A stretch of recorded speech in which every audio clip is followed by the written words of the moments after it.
Progression for me is life. Progression for me is one of the most important parts of the game. So progression is really important for us in Assassin's Creed 2. We live the life of someone. That was the main idea, when we say, let's have a character for over 30 years. We really want the player to feel the same emotion that the character has throughout his quest to avenge his family.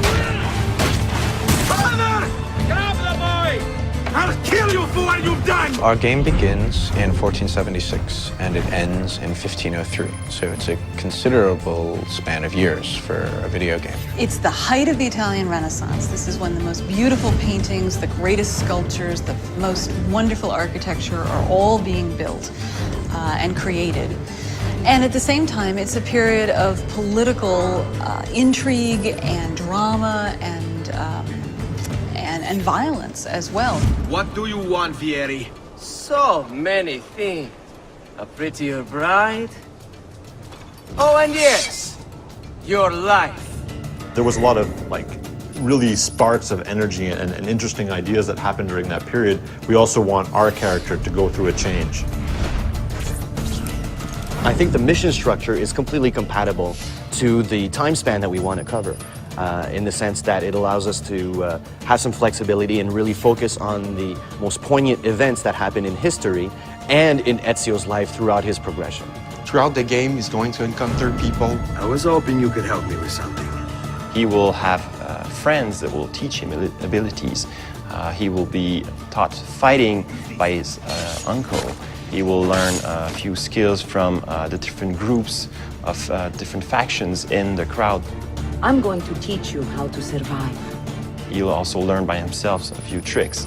And this will make sure that the player progresses in the game in a way that always varies the experience. If your character isn't evolving and it's not, you're not looking, oh, what's my next new toy, or what's the next thing that I'm going to get to play with, the game will feel stale. So it's very, very important that the game feels refreshing.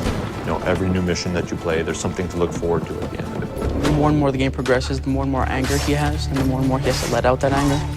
So the moves just keep coming and coming and coming on what he can do with the different weapons that he has. You start with just basic sword attacks and the ability to defend yourself. And then we introduce disarming and counter kills, and then from there it all opens up. The player will be requested to actually buy some of his gear. For example, we have the armors, which will give him more health points, hit points in general. He starts with various sets of armor, the first one being just leather armor, and then it moves throughout more metal armor, provides him more protection. In AC1, we just gave the player, without any choice, this is what you're going to learn next. Whereas in AC2, the player has much more choice. Since such a large part of Ezio's story is him, answering the question, who am I and what am I doing here and what's my purpose? You can't answer that question in a year or two. It takes the span of almost his entire life.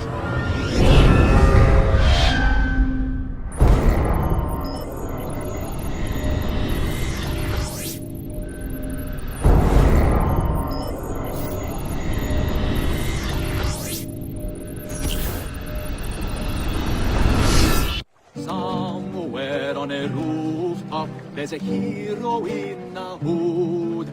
Fear him not, lest you who have sinned, for his cause is good.